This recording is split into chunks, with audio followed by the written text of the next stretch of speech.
Halo, selamat malam. Kita berjumpa lagi di video kabar baik. Firman Kristus sidangan kelima yang berjudul Bapa Maha Pengampun versus dosa pokoknya hukumannya maut. Ketika kita membaca kalimat ini ada dua yang bertentangan. Bapa Maha Pengampun. Satu sisi dosa pokoknya hukumannya maut. Thanatos. Roma 6 ayat 23. Thanatos itu adalah mati. Mati secara total gitu loh. Jadi kelihatan bertentangan bukan? Bagaimana yang bertentangan ini? Bapa Maha Pengampun, dosa pokoknya hukumannya maut. Bagaimana Tuhan menjalankan ini, menggenapi ini tanpa dia melanggar apapun dari firman-Nya. Bapa Maha Pengampun.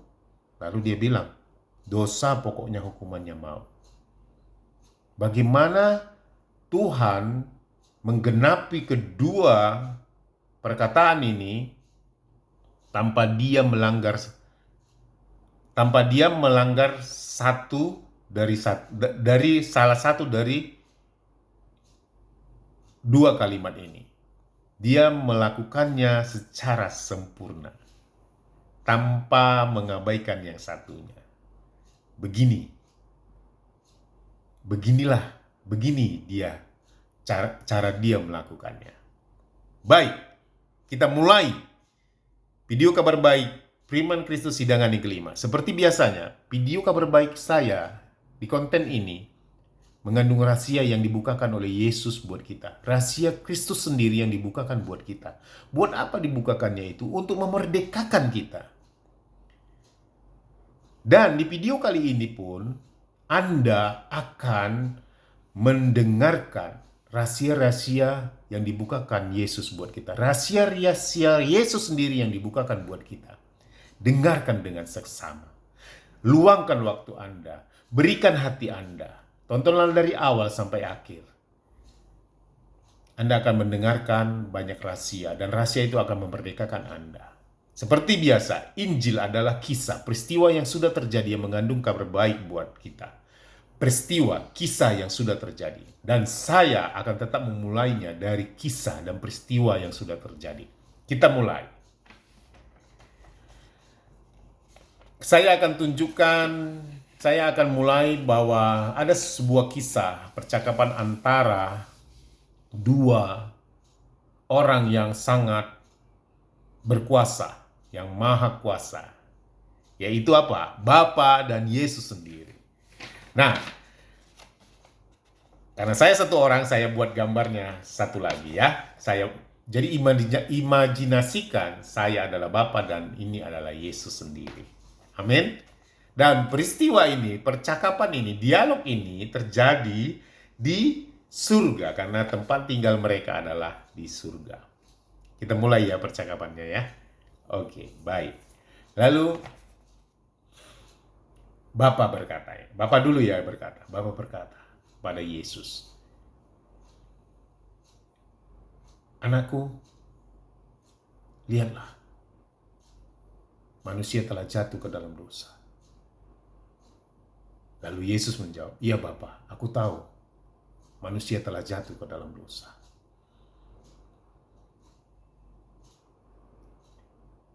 Lalu Bapa berkata lagi,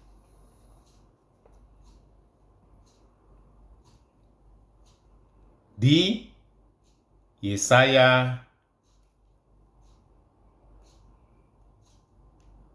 6 ayat 8. "Siapakah yang akan kuutus? Dan siapakah yang mau pergi untukku?"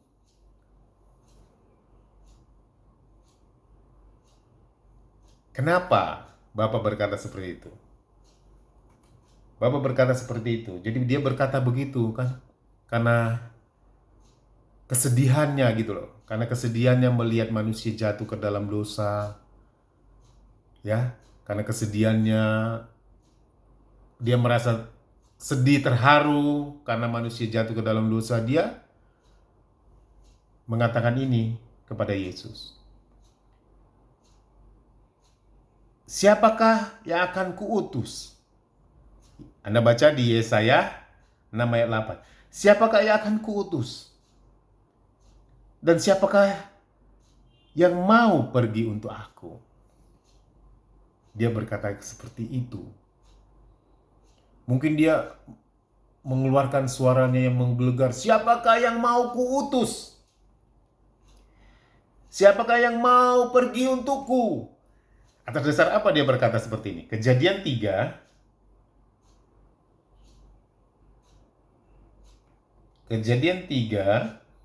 ayat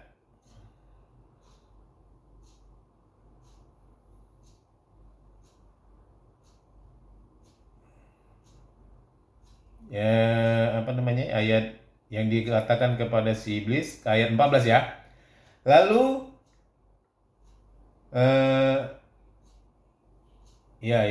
aku akan ada, Kejadian 3 ayat 15. Aku akan mengadakan permusuhan antara engkau dan perempuan ini, antara keturunanmu dan keturunannya, dan keturunannya akan meremukkan kepalamu, dan engkau akan meremukkan tumitnya. Atas dasar itulah Bapa berkata, siapakah yang akan kuutus?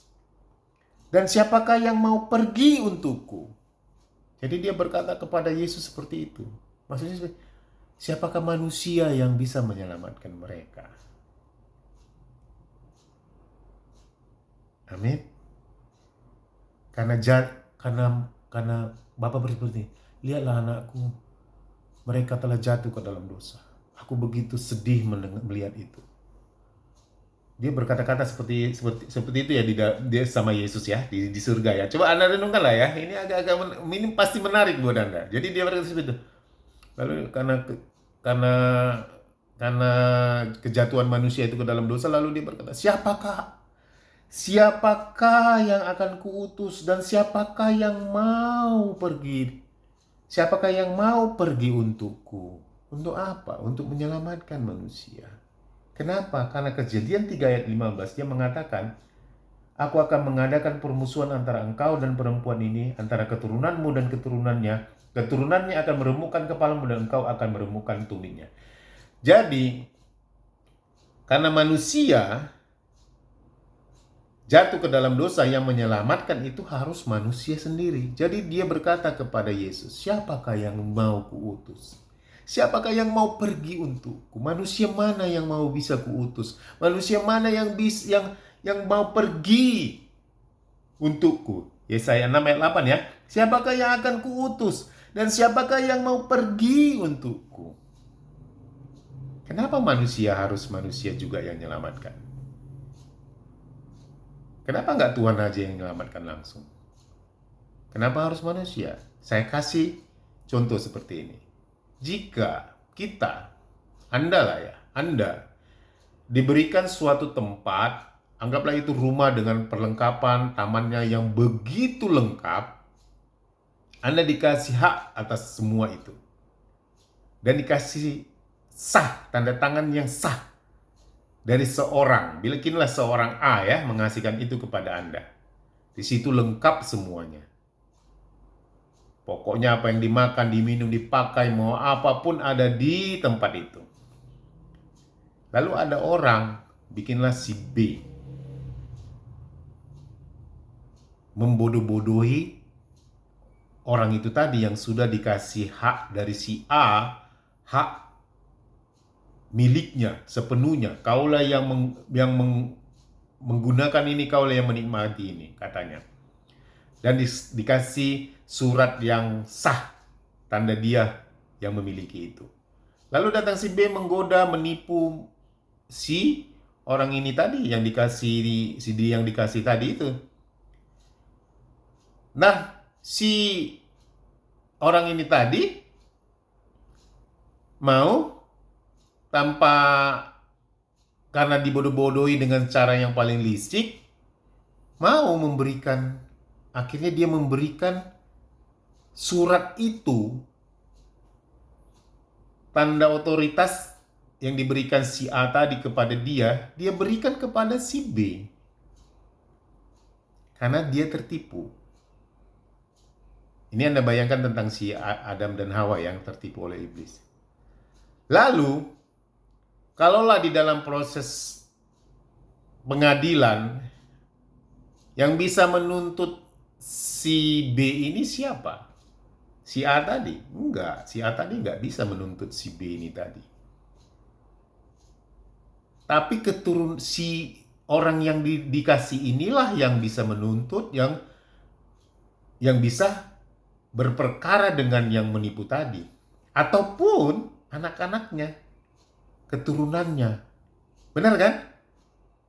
Tidak lagi si A yang memberikan yang pertama ini tadi yang bisa berperkara dengan itu.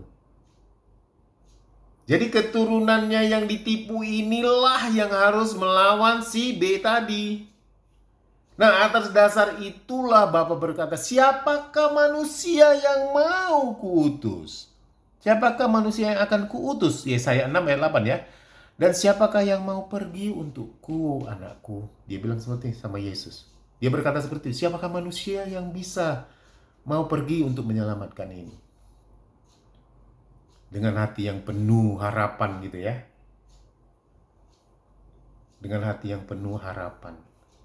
Ada yang mau gitu loh, manusia mana yang bisa untuk menyelamatkan manusia ini yang telah jatuh ke dalam dosa ini. Dan mungkin pada saat itu, karena hati seorang bapa yang penuh dengan kasih,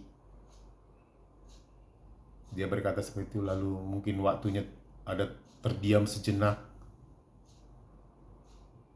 Mungkin mereka memikirkan manusia mana yang bisa melakukan itu. Agak lama mungkin mereka berdua terdiam. Karena mereka tahu tidak ada manusia yang bisa seperti itu. Amin. Tidak ada manusia yang bisa menyelamatkan orang itu dari belenggu iblis. Lalu datang. Tibalah saatnya, lalu Yesus berkata. Di keheningan percakapannya tadi, tiba-tiba Yesus berkata, Ini aku. Yesus berkata ya, ini aku. Utuslah aku. Amin, haleluya. Yesus berkata kepada Bapanya, ini aku Bapa. Utuslah aku. Ketika Yesus berkata seperti itu, ini aku Bapa. Utuslah aku, katanya. Yesus berkata seperti itu kepada Bapanya. Kira-kira menurut kamu apa reaksi dari Bapanya?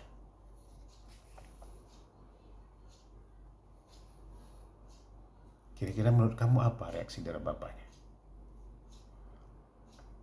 Mata Bapanya mungkin berkaca-kaca mendengarkan Yesus berkata seperti itu kepada dia.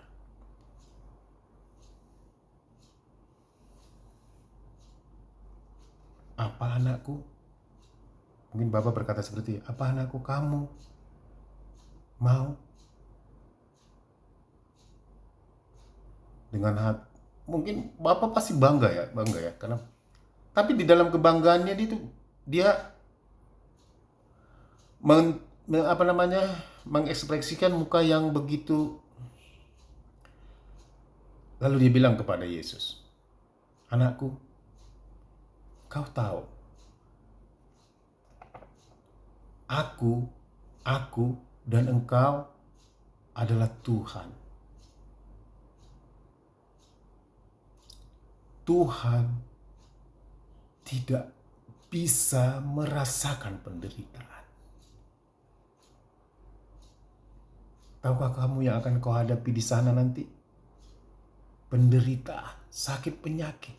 Semua produk dari iblis itu akan kau rasakan.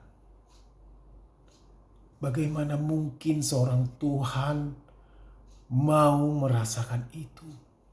Tahukah kau apa yang akan kau rasakan, anakku? Pastilah Yesus tahu. Tapi bukan dia pada saat mengatakan percakapan itu dia merasakan penderitaan, ya tidak. Dengarkan ini. Dia Tuhan pada saat itu. Tuhan tidak bisa merasakan penderitaan. Tuhan tidak bisa merasakan kesakitan. Tuhan tidak merasakan sakit penyakit. Tuhan tidak pernah merasakan kemiskinan. Itu nggak mungkin. Karena semua produk itu tidak mungkin dirasakan oleh Tuhan.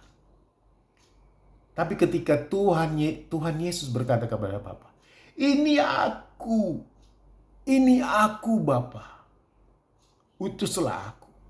Ketika Bapaknya berkata, siapakah yang akan kuutus? Siapakah yang mau pergi untukku?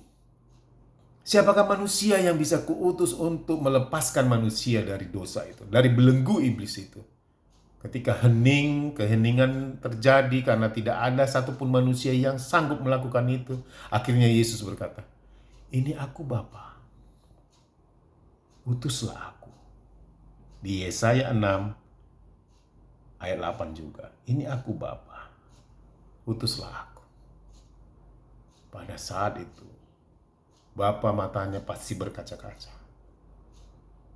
Penuh kasih, melihat anaknya mengajukan dirinya sendiri untuk menjadi penyelamat manusia. Kenapa? Itu berat saudara-saudara. Kenapa? Karena Tuhan tidak pernah merasakan produk dari iblis. Sakit penyakit, kesusahan, kemiskinan, penderitaan yang sangat besar saudara-saudara. Kenapa saya bilang sangat besar? Berapa miliar orang yang harus ditanggungnya? Berapa miliar orang yang harus ditanggungnya sakit penyakitnya? Berapa miliar orang yang harus ditanggungnya kemiskinan penderitaannya? Bisa Anda bayangkan bagaimana Tuhan sendiri mau menanggung itu? Karena Tuhan tidak pernah bisa merasakan itu semua. Tapi ketika Yesus mau menyerahkan dirinya, ini aku Bapa, utuslah aku. Berarti Yesus sudah siap untuk menanggung itu semua. Berarti Yesus sudah siap untuk menanggung penderitaan itu semua. Sakit penyakit itu semua. Berarti Yesus sudah siap untuk melawan, untuk mengambil kembali otoritas yang telah dirampok oleh iblis. Dia sendiri harus melakukannya itu sendiri. Nah, ketika Yesus mengatakan itu, Bapa begitu mungkin terharu ya, bangga. Bagaimana mungkin seorang Tuhan yang tidak pernah merasakan itu semua harus mau pergi untuk merasakan itu semua. Amin. Apakah Bapa menolak itu? Bapa berhak menolak itu. Kenapa? Bagaimana? Kalau saya lah seorang bapak ya, anak saya mau pergi untuk berperang lah, ya kan gitu kan, untuk membahayakan dirinya, pasti saya nggak mau lah, pasti itu. Ada pasti perasaan bapak seperti itu. Tapi karena bapak adalah kasih, jadi ingat saudara-saudara, kasih bapak itu jauh besar, sangat besar sekali. Kenapa? Dia menyetujui keputusan Yesus. Mau menyelamatkan Anda dan menyelamatkan saya. Mau menyetujui anaknya yang adalah Tuhan itu sendiri. Mau merasakan penderitaan, sakit penyakit. Semua orang yang pernah lahir. Bapa dengan kebesarannya menyetujui keputusan Yesus itu. Karena Bapa adalah kasih. Coba Anda bayangkan bagaimana seorang bapa merelakan anaknya yang adalah Tuhan, yang tidak layak untuk mendengar, yang tidak pernah sekalipun mengalami sakit penyakit penderitaan, harus mau menerima, harus menanggung itu semua. Bukan satu orang, tapi semua orang. Dan dia harus melakukan satu orang saja untuk mengalahkan si iblis itu tadi. Dengan menjadi apa? Menjadi keturunan si perempuan tadi. Keturunan manusia tadi. Dengan menjadi apa? Dengan menjadikan dia manusia 100%. Dan turun ke bumi, lahir dari rahim seorang manusia yang bernama Maria. Anda bisa bayangkan betapa besarnya kasih Allah itu. Itulah Yohanes 3 ayat 16. Sekarang Anda mengerti kan Yohanes 3 ayat 16? Seorang Tuhan yang tidak layak merasakan itu, mau rela melakukan itu. Hanya untuk kita manusia. Makanya ada tercatat di dalam Alkitab, siapakah anak manusia sehingga engkau rela? Itulah Bapa. Ketika Bapa menyetujui keputusan Yesus, karena Bapa adalah Bapa yang penuh kasih, itulah artinya dia rela mengaruniakan anaknya yang tunggal. Keputusan Yesus untuk menyelamatkan manusia, dia rela mengiyakan keputusan Yesus itu tadi. Untuk merasakan penderitaan, sakit, penyakit, kesedihan, kemiskinan, semua produk iblis ya, semua produk iblis. Dia mau menanggung itu semua untuk kita. Lalu akhirnya Bapa berkata, pergilah dan katakanlah kepada bangsa itu. Maksudnya pergilah. Baiklah, aku menyetujui. Baiklah, anakku, aku menyetujuinya. Dan akhirnya Yesus pun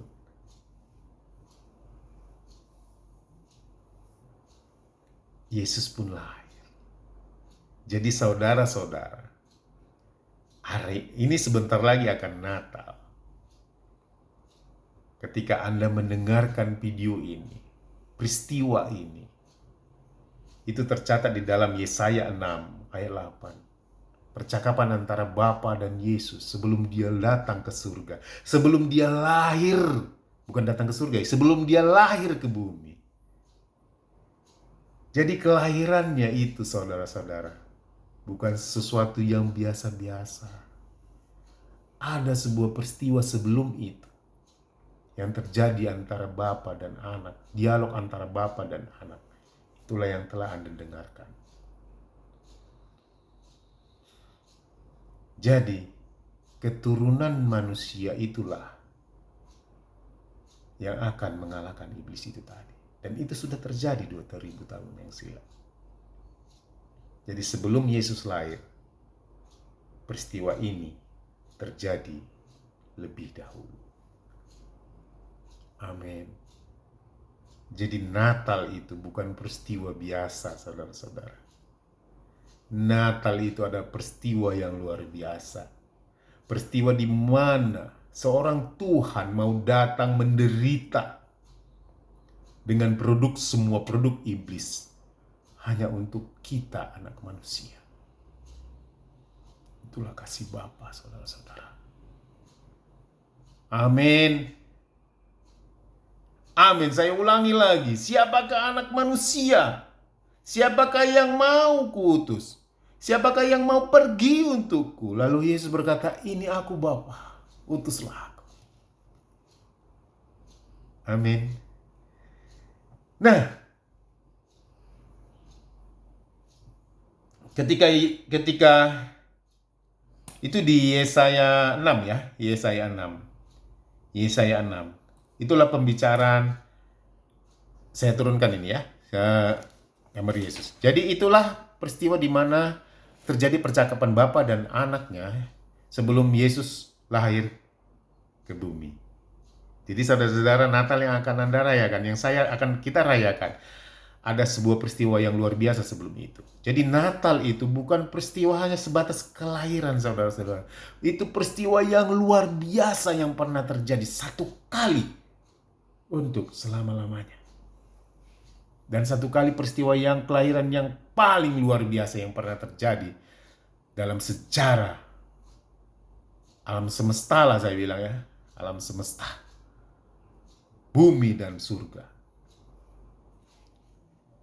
Amin. Amin. Jadi saudara-saudara, jadi kelahiran Yesus itu adalah yang Natal yang mau kita rayakan ini adalah sesuatu yang luar biasa yang peristiwa yang pernah terjadi. Om, lalu bertanya lagi, Om Ben, itu kan Yesaya 6 itu kan Yesaya yang mau diutus. Pasti akan ada yang membantah seperti itu kan. Oke, saya buktikan. Itu kan Yesaya yang mau diutus. Kenapa kok lari-lari ke Yesus? Oke, kita lihat ya. Kita baca si Melt ini. Saya baca lanjutnya ya. Pergilah dan katakanlah kepada bangsa ini. Dengarlah sungguh-sungguh tetapi mengerti jangan. Yesaya 6 ayat 9 ya. Lihatlah sungguh-sungguh tetapi menanggap jangan. Buatlah hati bangsa ini keras dan buatlah telinganya berat mendengar dan buatlah matanya melekat tertutup. Supaya jangan mereka melihat dengan matanya dan mendengar dengan telinganya dan mengerti dengan hatinya. Lalu berbalik dan menjadi sembuh. Siapa yang seperti itu? Apa maksud dari ayat itu? Supaya jangan mereka melihat dengan matanya dan mendengar dengan telinganya dan mengerti dengan hatinya, lalu berbalik dan menjadi sembuh. Itu banyak dikutip di Perjanjian Baru pada saat Yesus mengajar orang-orang, murid-muridnya. Maksudnya apa? Siapa yang mengajar seperti itu? Dia ngajar, dia nggak harap orang itu mengerti. Siapa itu? Itu maksudnya apa? Perumpamaan, saudara-saudara. Hanya Yesus yang mengajar dengan perumpamaan. Agar orang yang betul-betul inginkan Yesus itulah yang mengerti, bukan orang yang keras hatinya. Siapa yang mengajar seperti itu? Yesus lah, bukan Yesaya. Yesaya nggak ada ngajar seperti itu. Yesus yang mengajar seperti itu. Oke, saya buktikan lagi. Jadi Yesaya 6 itu adalah tentang Yesus.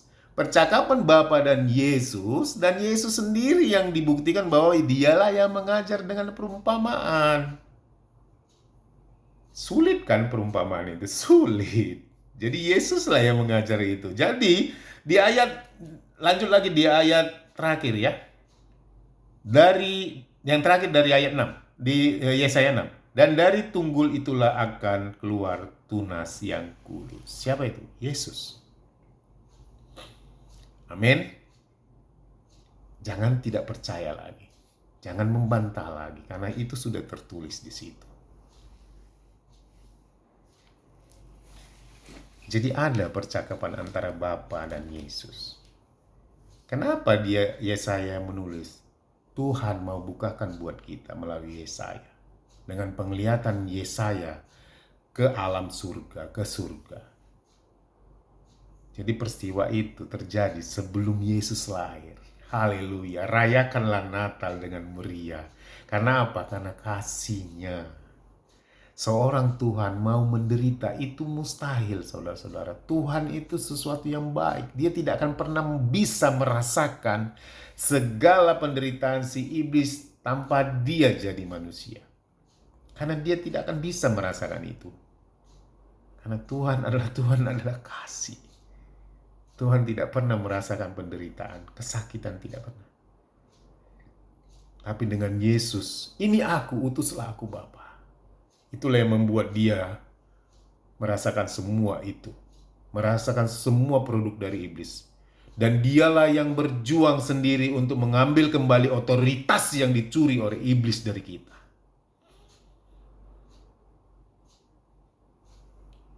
Amin. Jadi, Natal itu adalah peristiwa yang luar biasa. Rayakanlah Natal dengan meriah. Ketika Anda tahu bahwa ketika Anda tahu bahwa ada percakapan antara Bapa dan Anak sebelum Natal, sebelum kelahiran Yesus. Ada peristiwa kasih yang luar biasa antara keduanya di situ. Amin. Nah, kenapa harus merayakan Natal? Karena saya yakin pun malaikat begitu terharu dengan keputusan Yesus. Ya, karena malaikat di surga pun akan begitu terharu dengan keputusan Yesus. Ini aku Bapa, utuslah aku. Sehingga di mana ya? Saya lihat dulu ya.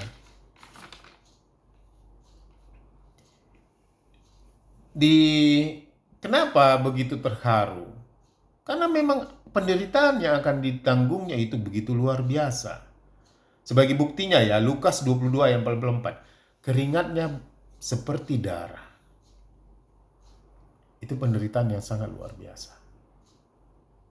Dan seorang Tuhan yang tadinya tidak layak menerima itu, yang tidak mungkin mustahil untuk merasakan itu, dia harus merasakan itu.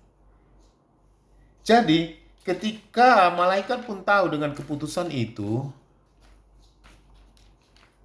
maka malaikat pun begitu terharu dengan keputusan Tuhan itu. Dan mereka pun sangat bersuka cita akan itu. Sama seperti Bapa juga.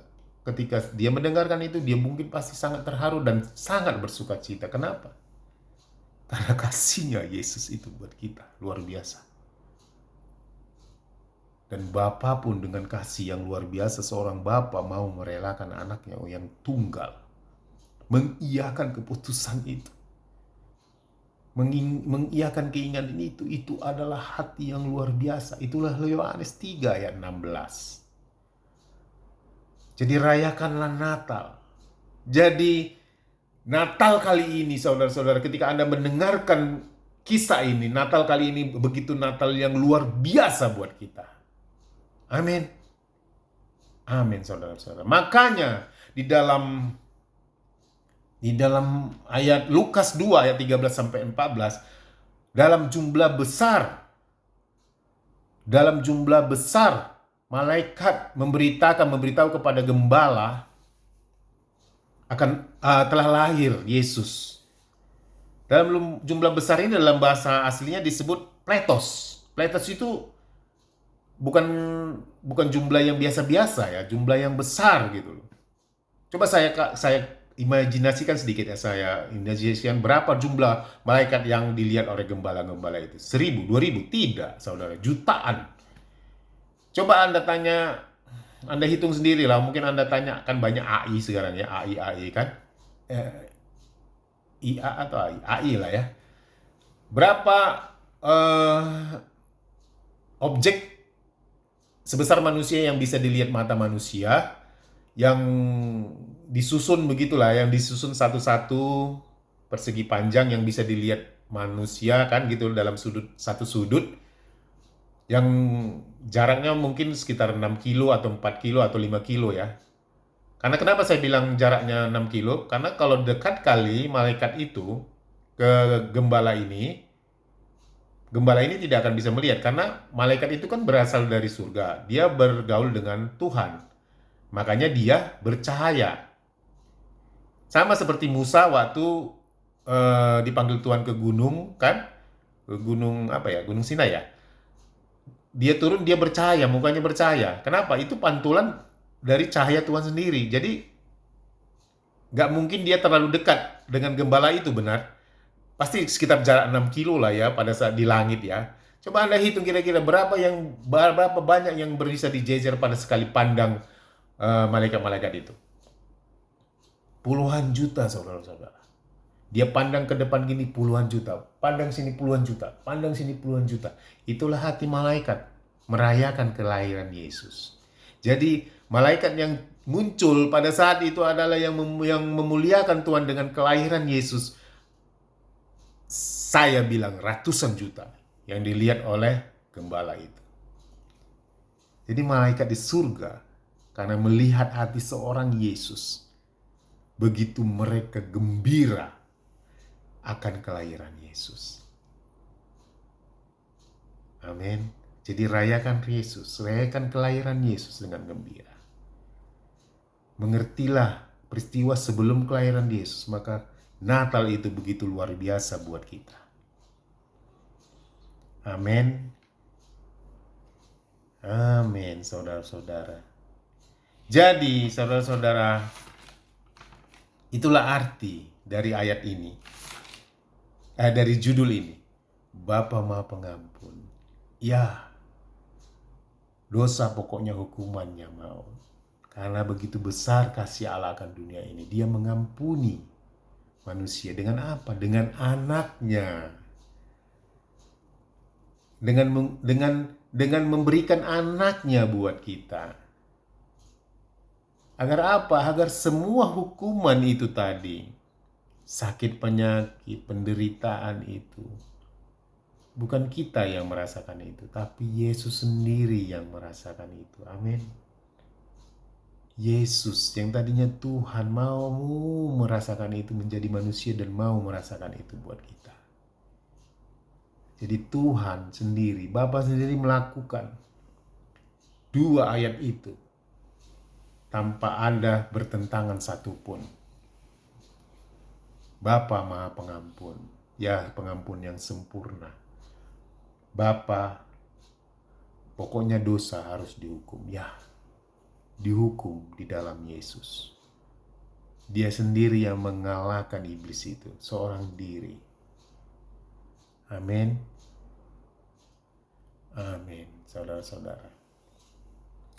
Jadi, dengan peristiwa ini, banyak hal-hal dalam Alkitab yang tercatat yang sulit dimengerti akan membuat Anda mengerti. Saya bacakan ya. Yesus menyerahkan dan mengambil nyawanya sendiri. Di dalam Yohanes 10 ayat 17 sampai 18. Ya, itu keputusan Yesus. Itu dari hati Yesus sendiri. Dia menyerahkan nyawanya dan mengambilnya sendiri. Hanya Bapa yang baik. Ada perkataan di dalam Alkitab, hanya Bapa yang baik. Ya benar. Hanya Bapa yang baik. Karena Yesus waktu di bumi, dia mengatakan itu. Karena dia tinggal di dalam daging yang dikuasai oleh dosa. Ingat itu. Daging ini dikuasai oleh dosa. Karena memori-memori dari daging ini, dari keturunan si Adam itu dikuasai oleh dosa. Di Roma 8 ayat 3 sampai 4. Tuhan telah melakukannya di dalam Yesus, mengalahkan keinginan daging itu, mengalahkan tuntutan hukum Taurat itu di dalam daging. Tuhan telah mengalahkan itu di dalam Yesus sendiri. Itu ayat itu. Anda akan mengerti dengan ayat itu. Roma 8 ayat 3 sampai 4. Anda baca sendiri. Bapa hanya berkenan kepada Yesus. Dua kali Bapa mengatakan ini waktu Yesus dibaptis, pada Yesus bertemu dengan Elia ya sama Musa ya di Gunung Transfigurasi kan. Inilah anakku yang kukasihi, hanya kepadanya aku berkenan. Benar? Dengarkan dia. Hanya Bapa hanya berkenan kepada Yesus. Baru ada ayat mengatakan Yesus mengosongkan dirinya, mengambil rupa seorang hamba, menjadi manusia. Benar. Filipi 2 ayat 7. Yesus mengosongkan diri sendiri. Mengosongkan dirinya. Maksudnya mengosongkan diri gimana sih maksudnya Om Ben? Manusia itu kosong. Tidak punya apa-apa gitu di dalam diri manusia itu. Tidak ada kemampuan apa-apa. Yesus itu mau jadi manusia gitu loh. Amin. Itulah arti ayat itu. Anda pasti akan mengerti ayat itu setelah mendengarkan berita ini. Lalu di dalam Ibrani 2 ayat 9 pun dikatakan sama dengan manusia. Kosong gitu loh. Dan sedikit lebih rendah dari malaikat gitu loh. Sedikit lebih rendah dari malaikat apa? Manusia. Tuhan, malaikat, dan manusia. Kosong, tidak punya apa-apa gitu. Itulah arti ayat dari situ. Jadi saudara-saudara, sakit penyakitmu, kemiskinanmu, penderitaanmu, sebesar apapun itu, tidak lagi bisa Anda keluh kesahkan kepada Tuhan. Karena apa? Karena Tuhan sendiri telah merasakan itu semua. Jadi tidak tiba-tiba berkata, Tuhan kau kan gak pernah merasakan sakit. Tidak. Gak ada lagi manusia yang bisa berkata seperti itu kepada Tuhan. Karena Tuhan sendiri, Yesus sendiri telah datang ke dunia untuk menanggung semua itu. Tidak hanya satu orang, semua orang yang pernah lahir. Jadi saudara-saudara, jika engkau sekarang yang merasa menderita, yang merasa sakit, yang menderita, yang sakit penyakit, yang miskin, ketahuilah bahwa Yesus telah menanggung itu di dalam dirinya sendiri, di atas kayu salib. Amin. Amin, saudara-saudara. Amin. Jadi tidak ada lagi manusia yang bisa mengatakan seperti itu. Kau tidak merasakan apa-apa Tuhan. Tidak, dia telah merasakan itu semua. 2000 tahun yang silam dia telah merasakan semua penderitaan manusia. Yang tidak pernah dirasakan satu orang manusia lain pun besarnya penderitaannya. Dia menderita dari semua penderitaan manusia. Dia lebih menderita dari sakit penyakit manusia. Dari manusia manapun. Dan itu telah dilakukannya 2000 tahun yang silam. Jadi saudara-saudara, ingatlah, Bapa sangat mengasihimu. Yesus sangat mengasihimu. Datang pada dia. Ingatlah, pandanglah dia di atas kayu salib. Yang telah menanggung, yang harusnya kau dan aku yang menanggung sakit itu. Tapi Yesus datang untuk mengambil itu. Ini aku Bapa, utuslah aku untuk menjadi penyelamat mereka. Dengan cara apa? Agar akulah yang dihukum, bukan mereka. Itulah kasih Yesus buat kita. Amin. Jadi ingatlah Natal. Natal itu peristiwa yang luar biasa. Natal itu bukan peristiwa yang biasa-biasa, tapi peristiwa yang luar biasa.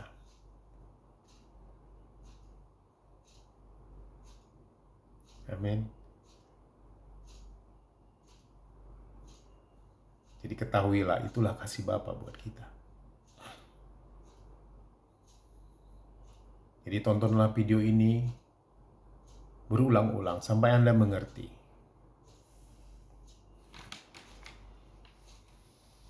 Jadi ada peristiwa sebelum Yesus datang ke dunia ini. Ada peristiwa, yaitu percakapan antara Bapa dan Yesus sendiri. Saya ulang sekali lagi. Bapa mengatakan, siapakah yang akan aku utus untukku? Lalu Yesus berkata, ini aku Bapa. Dalam keheningan beberapa saat tidak ada manusia, karena mereka bisa melihat. Tidak ada manusia yang bisa melakukan itu untuk menyelamatkan manusia. Tidak ada seorang pun manusia yang bisa menyelamatkan manusia itu. Lalu Tuhan Yesus sendiri membuka jawabannya. Ini aku Bapa, utuslah aku. Dengan mata yang begitu berkaca-kaca, Bapa melihat Yesus. Dengan perasaan bangga, Bapa melihat Yesus. Betul anakku, kau mau melakukan itu. Kau Tuhan yang tidak layak, mustahil engkau merasakan itu. Mustahil engkau merasakan sakit penyakit itu. Mustahil engkau merasakan kemiskinan itu, penderitaan itu. Mustahil. Tapi Yesus berkata, ini aku Bapa, utuslah aku. Bapa mendengarkan itu. Dan dia memutuskan, baiklah. Aku mengutus, aku mengurniakan anakku yang tunggal untuk menyelamatkan manusia. Amin. Dan malaikat pun bersuka cita atas keputusan Yesus. Malaikat pun berbangga hati.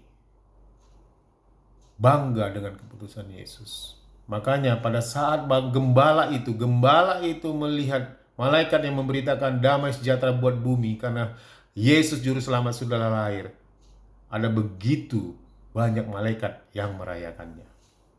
Jadi Natal ini rayakanlah lebih lagi. Karena apa? Karena rahasianya telah dibukakan buat Anda. Rayakanlah Natal dengan meriah. Kedatangan penyelamat kita. Dan itu saudara-saudara sudah dilakukannya 2000 tahun yang silam. Terima kasih Anda telah menonton video ini. Dan kalau belum mengerti, tontonlah berulang-ulang. Agar kiranya ketika Anda mengerti dan kuasa Roh Kudus yang membuat itu menjadi mengerti dan akhirnya firman Kristus itu menjadi iman buat Anda. Amin. Amin saudara-saudara. Sebelum saya tutup video ini, saya mau berkata kepada Anda yang sedang sakit, ketahuilah, di surga Tuhan sudah memutuskan Dia mau menanggung sakit penyakitmu dan datang menjadi manusia dan menanggung sakit penyakitmu di atas kayu salib.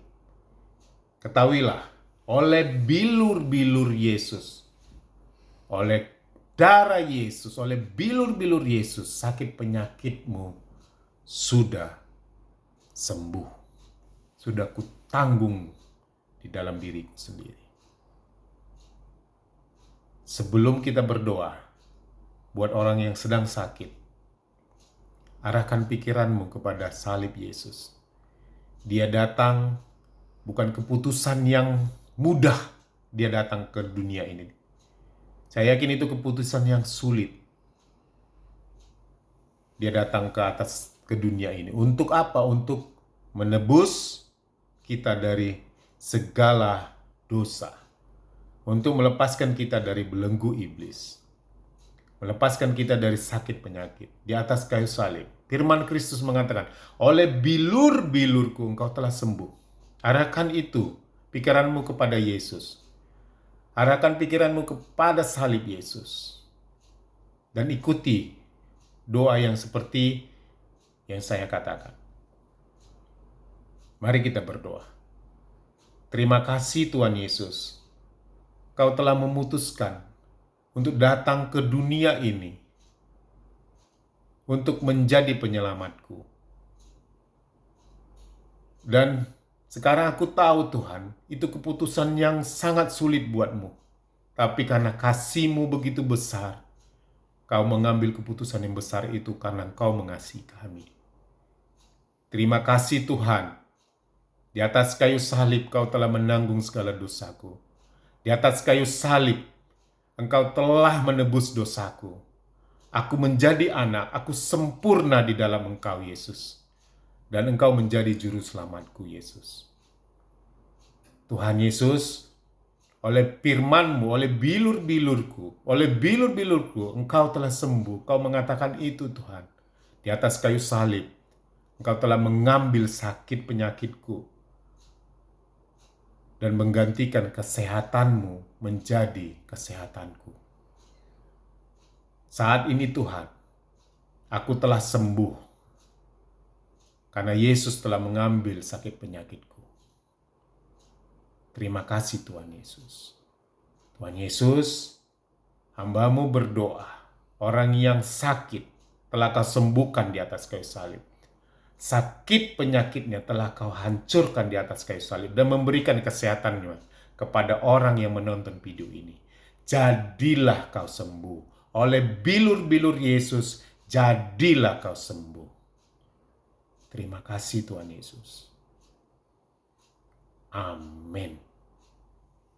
Amin saudara-saudara. Tonton video ini berulang-ulang kali sampai Anda tidak perlu fokus kapan itu terjadi. Saat ini itu sudah terjadi. Amin. Dan teruslah menonton video ini sampai iman itu terjadi buat kita. Jangan fokus pada waktu, tapi fokuslah menonton video ini. Fokuslah kepada Yesus di atas kayu salib.